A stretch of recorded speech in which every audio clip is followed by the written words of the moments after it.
May. What do you want to do tonight? The same thing we do every night, Pinky. Try to take over the world. We have been getting reports all day long today of people who have been getting prosperity demonstrations from using these ideas. We said that you would begin to get prosperity demonstrations within 24 hours, and you've been doing it. Now remember what we said last night, friends, that first we must open our mind to prosperity. This is the psychological law of prosperity, and that this one must come first. And then we talked last night about the cleansing laws of prosperity, which we said were the emotional laws of prosperity. Now tonight we're going to be thinking about the creative laws of prosperity, how you can create your prosperity mentally first.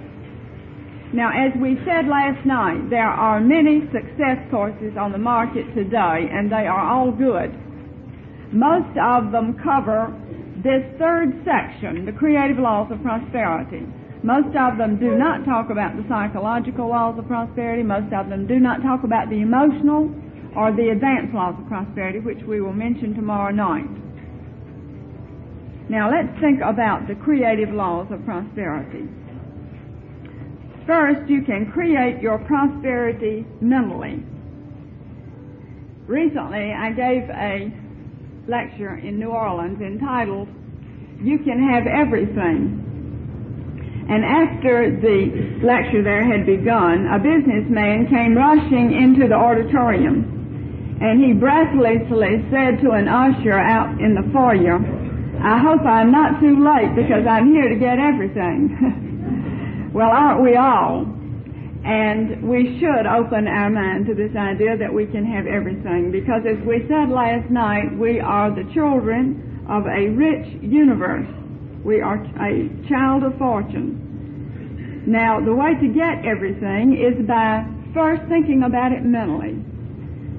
Some people have said, who have made a study of success, that success may be as much as 98% mental preparation and 2% outer action. Now, this may be a high percentage or a high estimate, but success may be as much as 98% mental preparation and 2% outer action, some experts feel.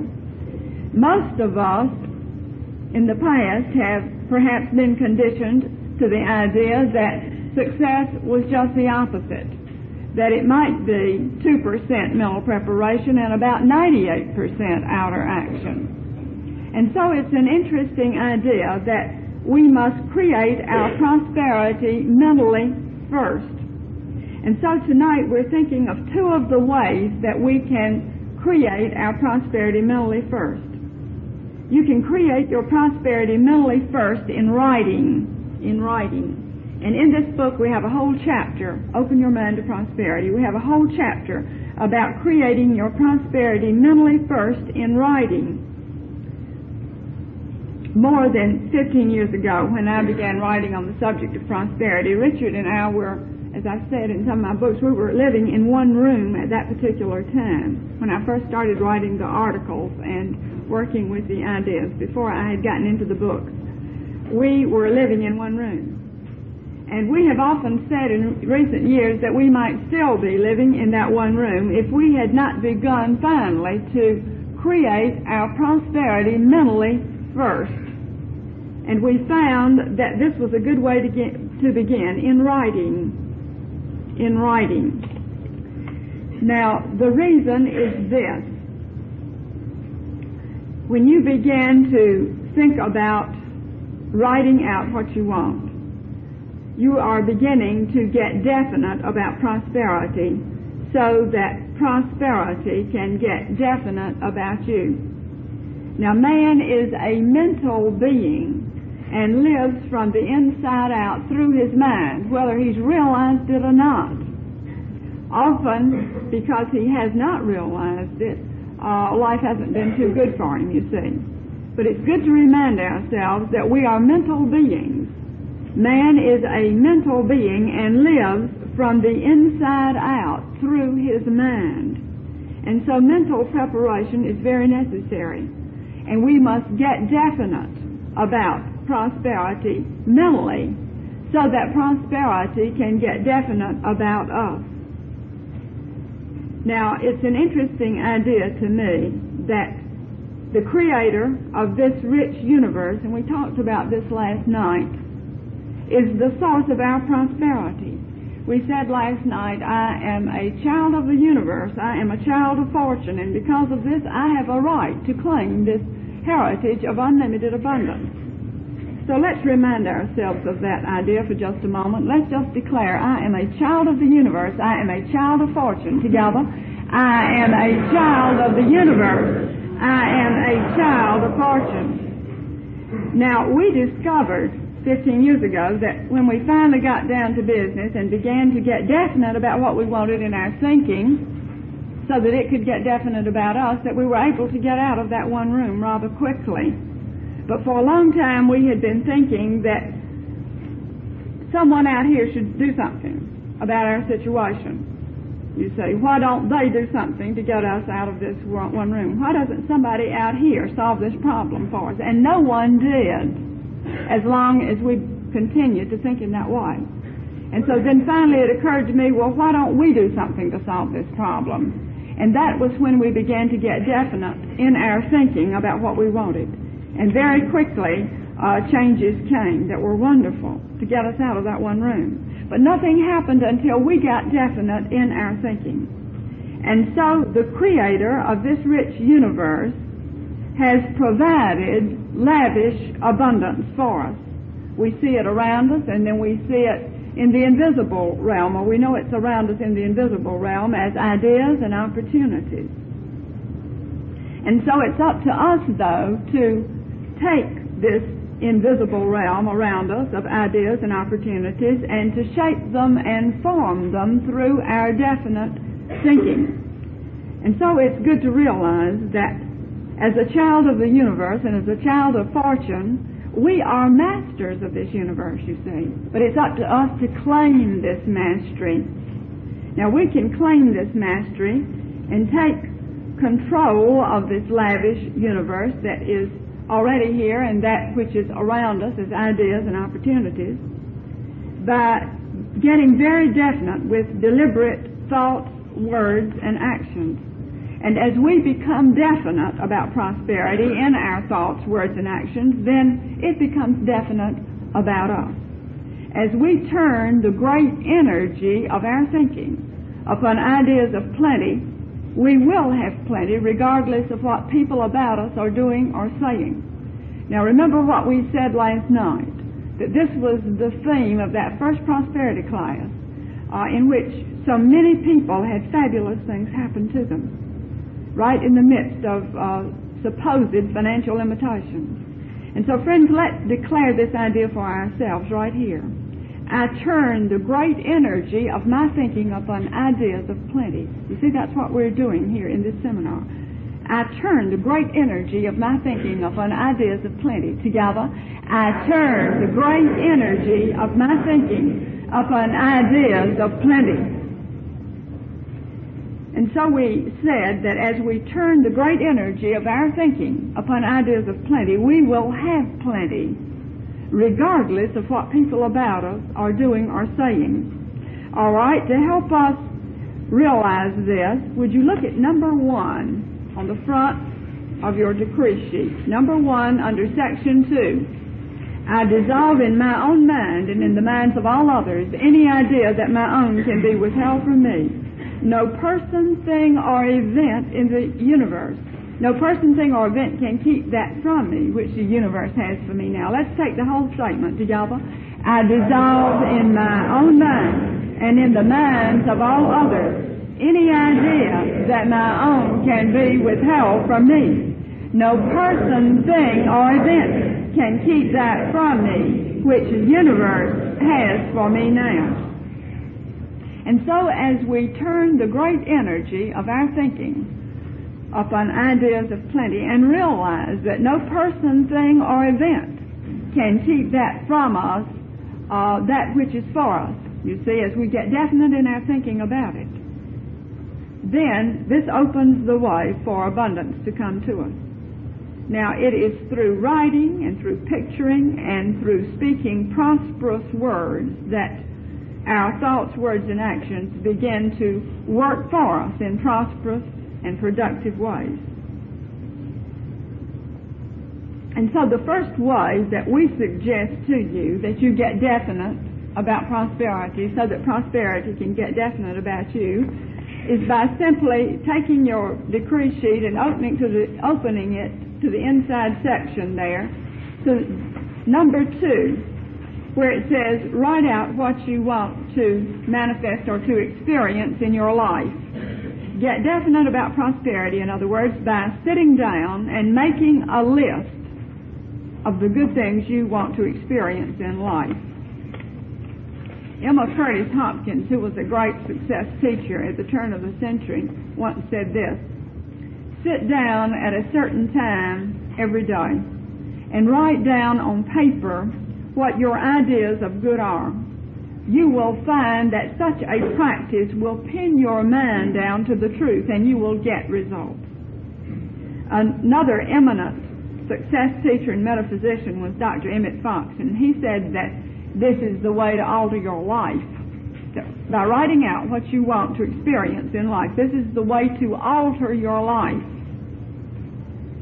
Now remember this, friends, if you do not do this, if you do not get definite about what you want in this way, if you just drift along without any decision or definite purpose or goals, you will become the helpless victim of circumstances. If your desires are not clear and definite, you become subject to the dominating personalities of people around you. You become subject to the stronger minds around you and what they're thinking about.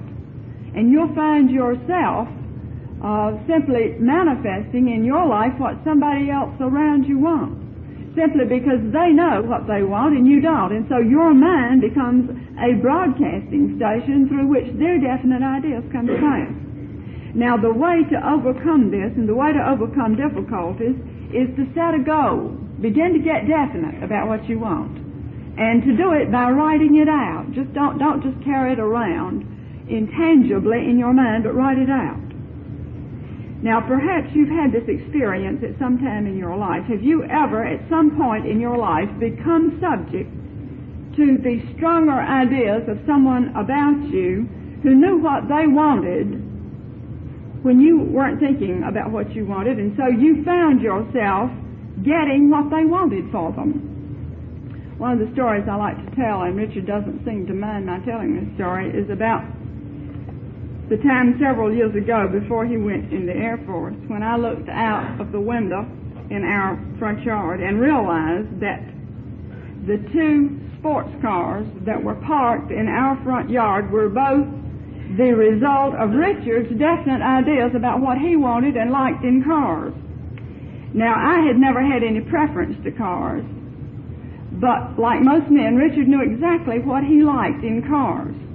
The result was that not only was he driving a sports car equipped for racing, but would you believe it, I was driving one too, equipped for racing.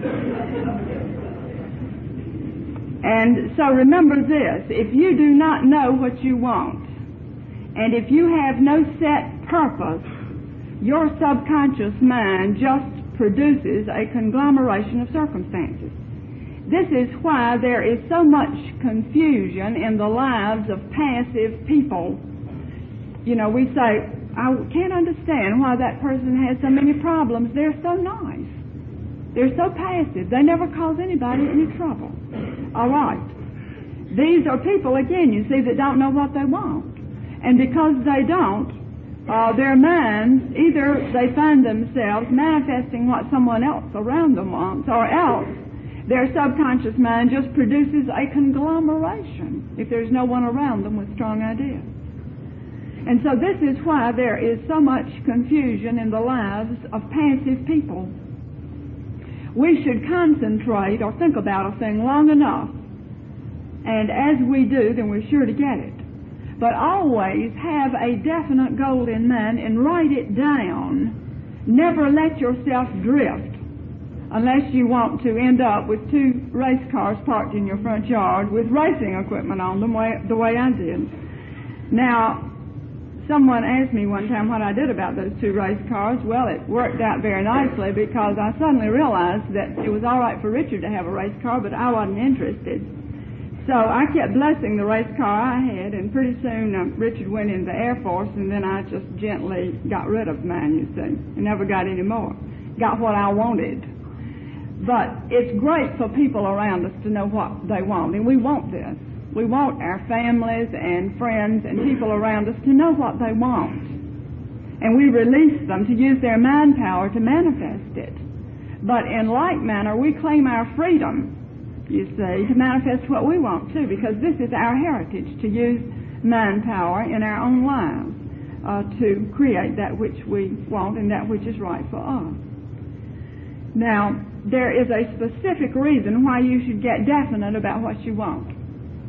So often people say, well, I'm not sure whether I should have this or not. Maybe I'm asking for too much, or maybe I'm not asking for the right thing. Remember this, that the word desire in its root means of the Father. In other words, any deep-seated desire you have is a divine desire. It is a universal desire for greater good. And it is the universe's good pleasure to give it to you, or to give you that or something better. And it should be your good pleasure to receive it. Now, the way that you can test your desires is this. If the desires you have are strictly surface desires, they'll pass away. But go ahead and write them on your list, because this helps to clear them up, and this helps to clear the air about them. If they're deep-seated desires for greater good, then those are the desires that will remain with you until they manifest. They are divine desires. They're universal desires. And so you should express them constructively rather than suppressing them destructively. And you see, when we keep thinking about things and then push it back in our mind and say, oh no, that's too good for me, or that could never happen to me, then we are suppressing a universal desire. And it's going to lead to a frustration within us. And sooner or later we'll have to cope with it. And so it is good to express your desires constructively rather than suppressing them destructively. And the way to do it is by making the list. Simply put on your list. Recognize that at this point you feel you would like to have this particular thing or blessing, whether it's a tangible or intangible one. All right. Also remember that desire, deep-seated desires, are universal. It is the universe trying to give you greater good. So open your mind to receive it. Then get definite by writing it out so that it can manifest for you in whatever form is best. All right, right now let's just declare from last night, I open my mind to prosperity. Together, I open my mind to prosperity. Since we are thinking of making a list, let's just declare, I dare to prosper. Together, I dare to prosper. Yeah, good. Now, friends, remember that choice produces results. And again, you see, if we do not choose something positive and constructive through the sin of omission, we are choosing problems, confusion, lack, limitation, and so that's what will come to us. And so we're using choice at all times. Either deliberate choice for something better, or choice through the sin of omission, through choosing nothing and therefore getting all kinds of confusion and lack and limitation in our lives. Choice produces results. Your mind constantly produces what you choose. That's the power of writing out what you want. Now, there's an ancient secret about the power of writing out what you want, and I've talked about it in this book, Prosperity Secret of the Ages, and the old secret is this. Your definite written words dissolve all obstacles and barriers on the visible and invisible planes of life. Think about it. By writing out what you want to bring into your life, by putting it in writing, Your definite written words dissolve all obstacles and barriers on the visible and invisible planes of life. Your written words go out into the ethers of this universe to work through people, circumstances, and events to open the way for your desired good to come to pass. It's an incredible thing, the way this idea of writing out what you want works. An artist proves this. She had an oil painting that had not been sold after having been on display for months at various art shows in her hometown. And people in her hometown said, well, you know, either that painting is too big or too small, it's too modern or it isn't modern enough, it's too bright or it isn't bright enough, you're charging too much or not enough, and so on. Everyone had a different idea about what was wrong with her painting. And this was a very successful artist, and her paintings usually sold right away. But she didn't accept any of these mixed up ideas and opinions of all of her friends. And finally, she realized that perhaps the reason this painting had never sold, she had never put it on her list that she wanted it to sell. So in her list making, on October the 11th, she made her list, and she wrote on this list that she would like for this painting to sell quickly at the price that she was asking, because she felt that was the right price, not too high, not too low. Now, an interesting thing happened. 2 days later, on October the 13th, she received a long-distance call informing her of an art show in another city. The caller was requesting pictures from her to display at that art show. She immediately sent the oil painting that was on her list. It sold as priced the day the show opened. Now, here was a painting that had not sold for months. 2 days after she wrote it out on her list, she got the phone call, and it sold in another city. All right.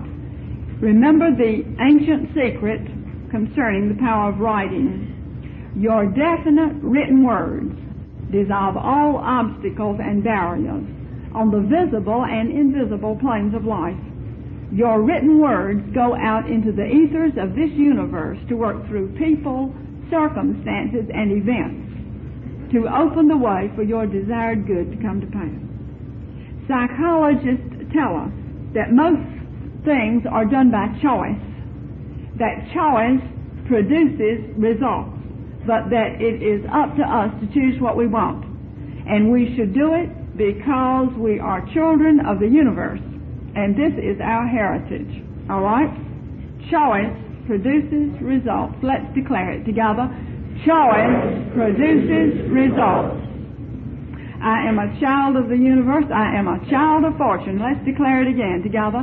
I am a child of the universe. I am a child of fortune. Remember the story I told you last night of the man who became very wealthy in an easy way and in a quiet way by declaring this idea over and over. I am a child of the universe. I am a child of fortune. All right? There was the power of choice, you see. Choice produces results. And that was what he chose, and that was the result that came. After I had first written about this prosperity technique, and many people have, but after I first wrote about it in Dynamic Laws of Prosperity, and we have a whole chapter in this book, too, on the idea, a businessman from Philadelphia wrote me an interesting letter just to verify this success method. He said that he had once been asked by a large corporation to give 92 of their top executives a success course. And this company paid him something like $2,000 to conduct this course, this success course. And in this course, the executives were asked to write out the things that they wanted to experience in life. He asked them to do this very thing. Now, the results, he said, that followed were very interesting. He said miracles happened. Everyone was healed of health problems, even of incurable diseases. Well, who ever heard of getting a healing, especially from a supposedly incurable disease, by simply writing it on your list. And yet he said it happened in that group of executives.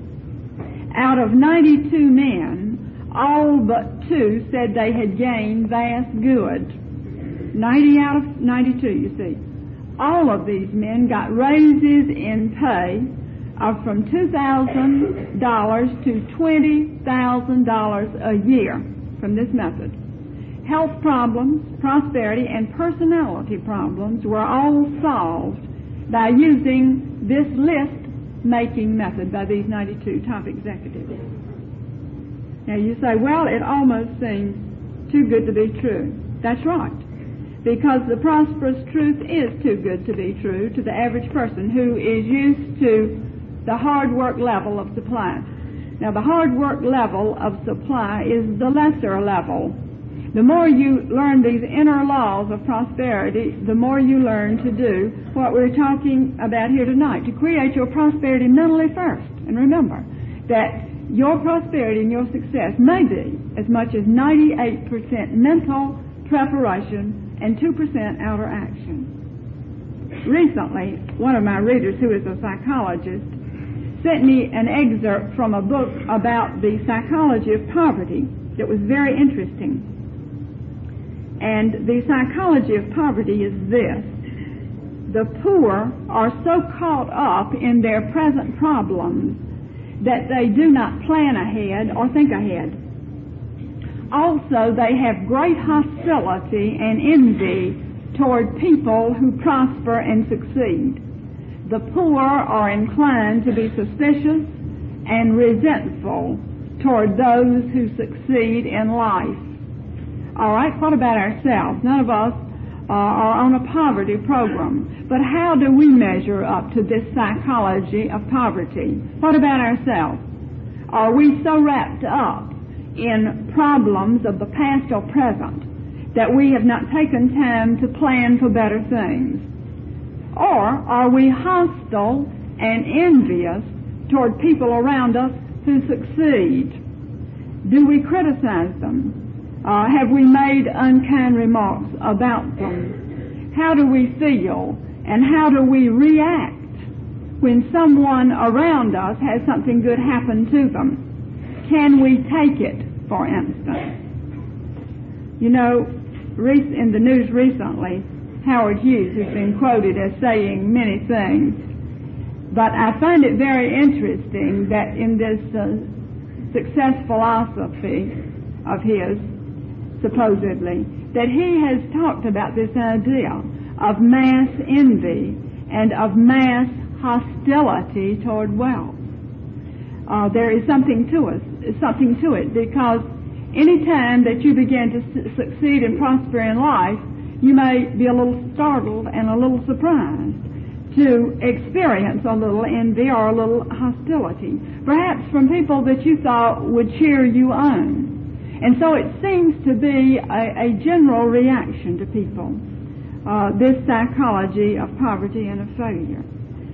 Now, remember this, friends, if you have found yourself guilty of reacting negatively to people around you who were prospering and succeeding perhaps more than you were, remember this, that sometimes we're tested.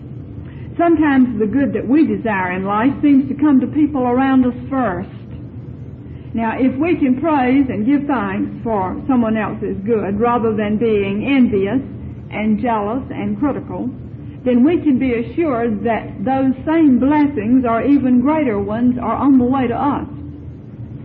But if we make unkind remarks or hostile toward or envious of other people's good, then we fail the test.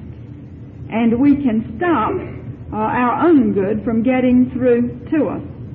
Now, a statement that we often use to help us to dissolve envy and hostility and jealousy and criticism, whether it's been reflected toward us or from us, is this: love envieth not, the prospering truth has set me free to prosper. It's a marvelous idea. Love envieth not, the prospering truth has set me free to prosper. Let's declare it together. Love envieth not, the prospering truth has set me free to prosper. All right, now let's give each other this blessing. Love envieth not, the prospering truth has set you free to prosper. Together. Love envieth not, the prospering truth has set you free to prosper. Now, friends, the thing to remember is this. As you view the blessings and the good things that happen to other people, remind yourself that the longer your good is in coming, the greater it will be when it comes.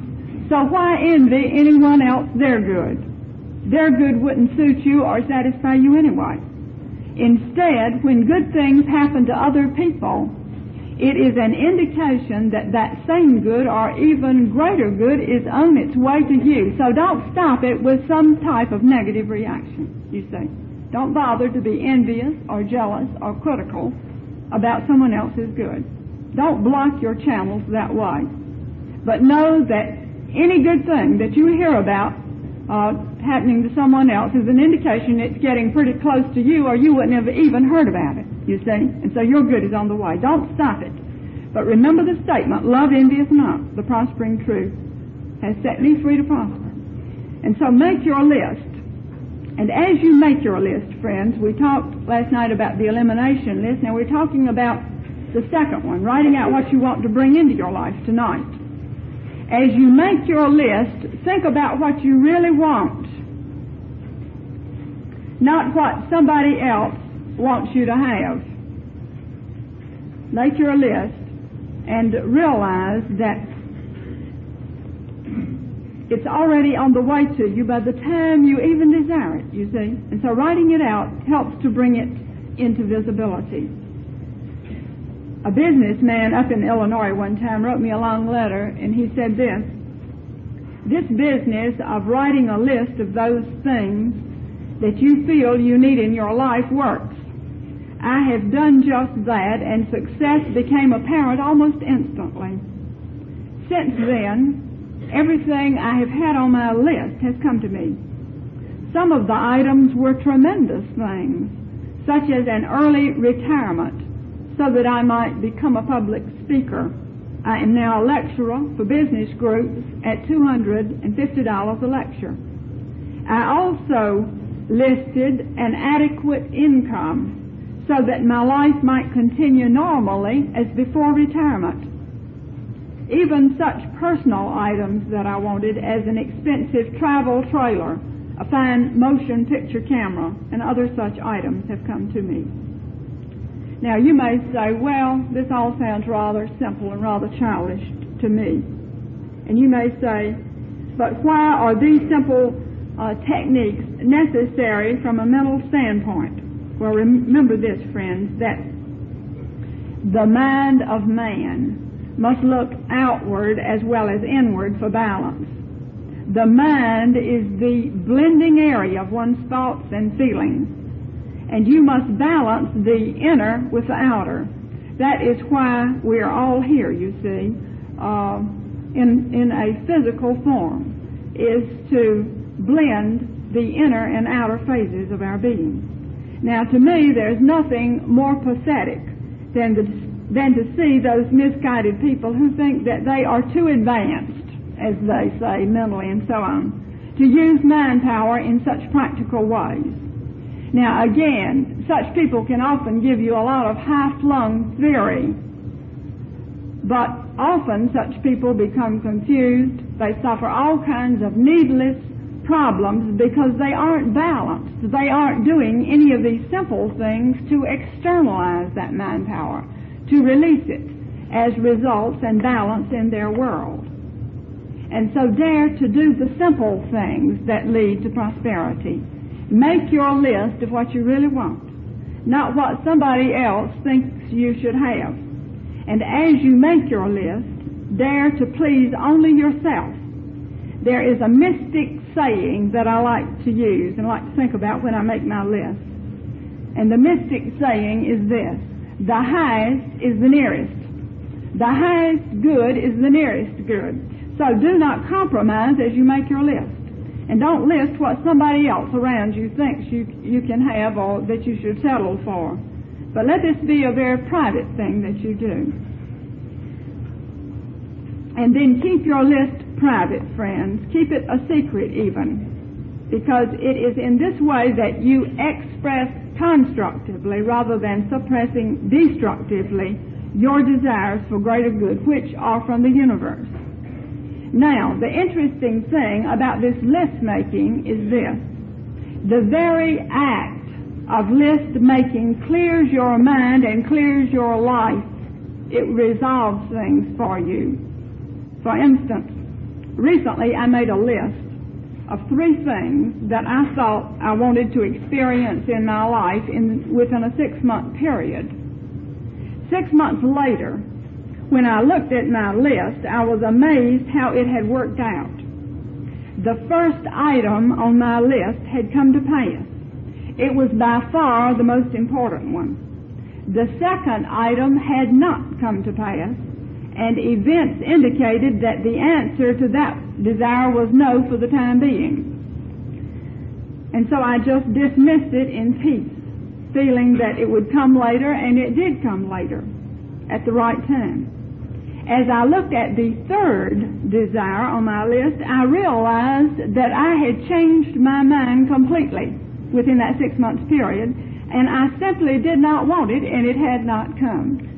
And so one came then, the second one came later, the third one never came because I had changed my mind. But you see, I had been carrying these things around mentally. When I put them on paper, then they began to work out and resolve themselves in the right way. Now, you can test this list making by using it on a daily basis even. A young insurance executive one time said this, "I have bogged down. I now sell more than $1 million worth of insurance each year, and I am a member of the President's Club of my company. But I want to sell at least $2 million worth of insurance this next year and go on from there." And he said, "For several years I've tried to do this, and I can't seem to get over the million mark." Now, I suggested to him that he do several things. First, that he began going to his office an hour earlier each morning, or else go into a quiet area at home, but to do it early, before his secretary arrived at the office, or before the telephone started ringing, or before there was activity in the home, and so on. And that in that early morning hour, he should do this very thing. He should write out a list of the things he wanted to accomplish just for that day. Just for that day. And then I suggested that he use some type of prosperity statement, such as we have on our list here. Now, a week later, he telephoned me, and he said, "It works." He said, "I can hardly believe how much I have accomplished this week easily and peacefully.